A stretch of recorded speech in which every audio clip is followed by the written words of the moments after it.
Okay, so we already talked about what exactly makes up a cult, and I gave you just some rough parameters of characteristics that if you had one, maybe even two, you go, well, that doesn't necessarily make it a cult, but you start adding them together. And again, the big question is, what's the end game?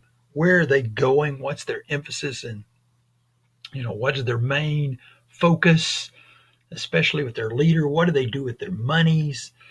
And what's the whole purpose of the cult? So there may be some really restrictive members guiding churches, but that doesn't necessarily mean they're a cult, especially if people join those knowing this is kind of the life we're going to live. And so just because they're different from us doesn't mean they're a cult. But again, you got to ask yourself, what's the end game? And so we looked at all these things: new teachings, the charismatic leader, the all-in giving's a big thing. And then, of course, what is their message? Are they persecuted? Is it the end of the world?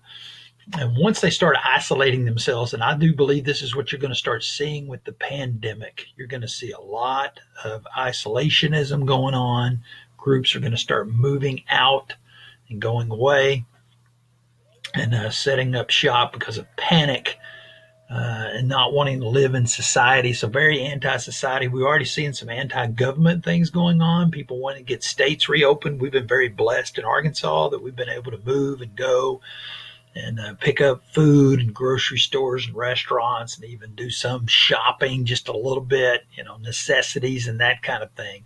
Other states have not been as blessed. There's been a lot of struggles, and because of that, a lot of anti-government things going on, and it's not the time to discuss that. But and so you're going to see people being against the government and how we've handled the pandemic. And so you're going to see a bump, I think, in the rise of cults and religious groups and different things. But who joins a cult? Again, this is very watered down.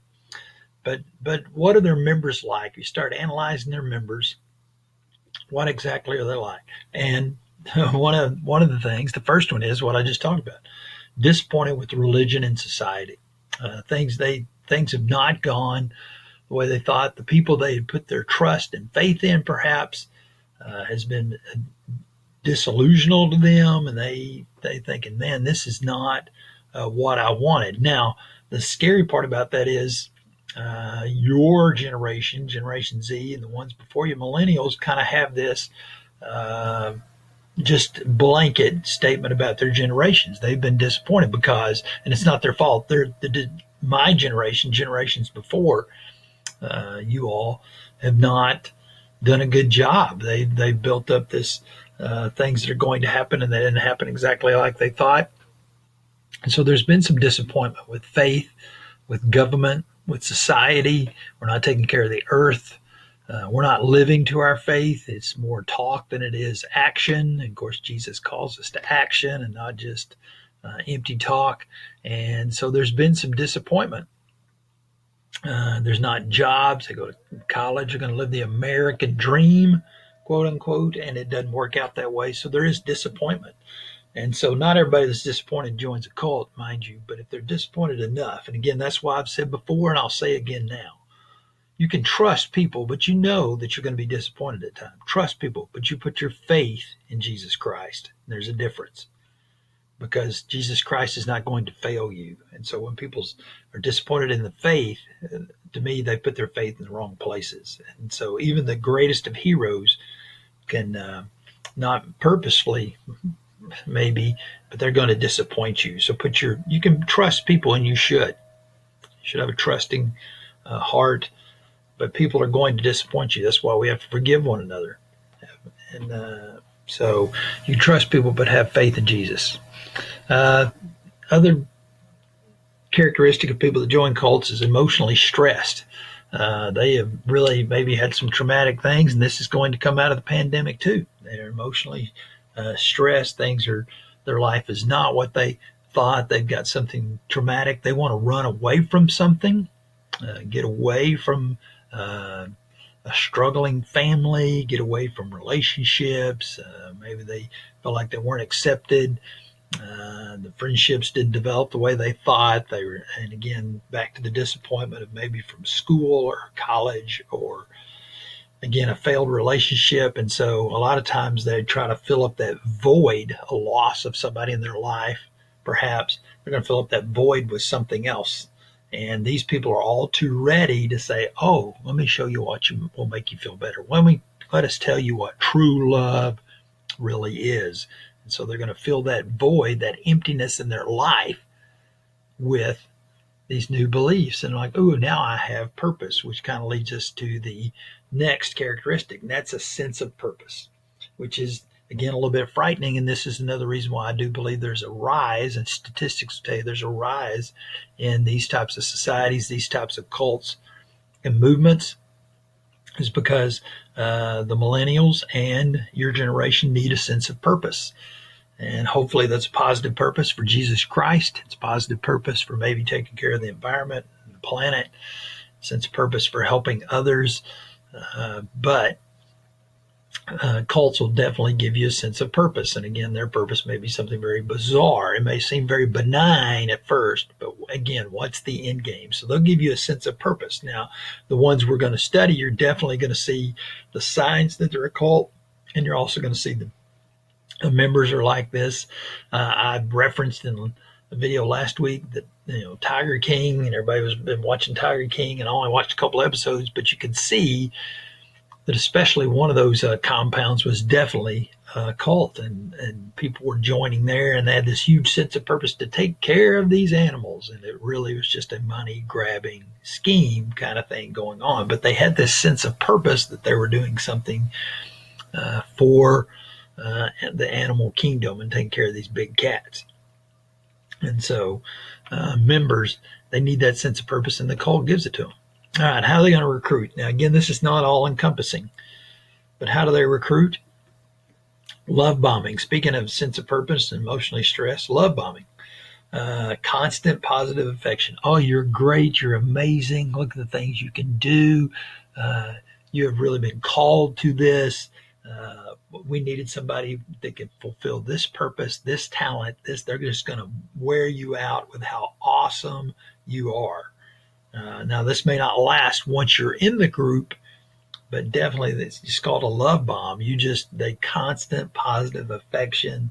They make you feel amazing. So that void you had, that emotional stress, a sense of purpose, they're giving that to you. You've been disappointed, but now no longer. And so love bombing.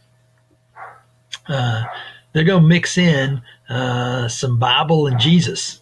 If it is a Christian-based, a gospel-based cult, and they're going to mix some of that in and throw in just enough. They're going to take the scriptures, and there's so many scriptures. That's why there's thousands of different, even Christian faiths.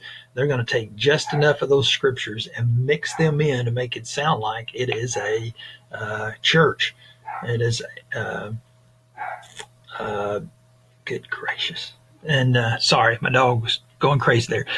They're going to mix in just enough Bible. They're going to throw in some scriptures, and they're going to take some things from Ezekiel or Daniel or Revelation or even the teachings of Christ and say, ooh, we are fulfilling this. God has called us to do these things. Now, not all cults are Bible-based, but the ones that are, they're going to mix in just enough of this, and it's going to sound real. Again, that's why there's so many different churches, because if you go to the scriptures and this is the end game I want to reach, if this is the point I want to make, you can find scriptures all throughout the Bible to prove your point. That's not the way you study the Bible. The way you should really study it is through prayer and listening, and then you open the Bible and you let God guide you to an understanding, and you continue to study. You don't say, here's the point I want to prove. Well, I can prove almost anything from scripture. I can find some verses and twist them just enough to prove almost anything. And so that's why we end up with very bizarre teachings in different kinds of churches, but this is how we end up with cults. I don't know if you noticed, but we just passed the anniversary again of the Oklahoma City bombing.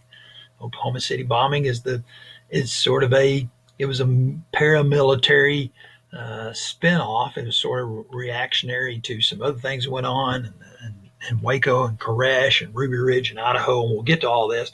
But it was sort of some cult followers.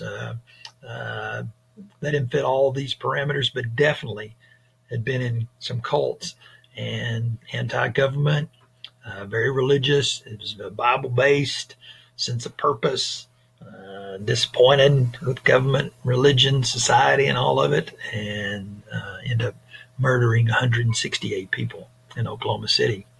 So, and then gradualism. They're not going to show up and say, "Hey, we're a cult. You want to join us?" It's just a slow, "Hey, we've got a party going on. Hey, we got this informational thing. Hey, you want to come to a Bible study? Hey, you want to come to just a get together?" And then they're talking philosophies. We're just talking about government. We're talking politics. And then we've got this in common, this in common. Let me introduce you to this person. And it's a gradualism. They're not going to show up and say, "Join us now. We're a cult, and this is what we're going to end up doing." It's not the way it works. You say, how could people, Jonestown and Guyana, and we'll get to this, Jim Jones, how can people drink poison flavored fruit drink? And by the way, it was not Kool-Aid. And we'll get to that. It was Flavor Aid, but we'll get to that. How can they drink that? How can they commit suicide? How can Heaven's Gate commit suicide? How can these people do these things, commit murder in the name of their cult? Well, they don't start out that way. It's gradualism, and they work them into it. So again, those are very watered down, but there's just, we've already talked about signs last week, but there's kind of who joins cult and how they draw you in. So fill out your doc, turn that dude in. If you need a good Bible reading, Jude 6. In fact, Jude 6 talks about some bizarre teachings. And maybe the people may be sort of cult-like back in the first century. Jude, the brother of Jesus, writing that. So Jude, it's a little tiny book right on in front of Revelation.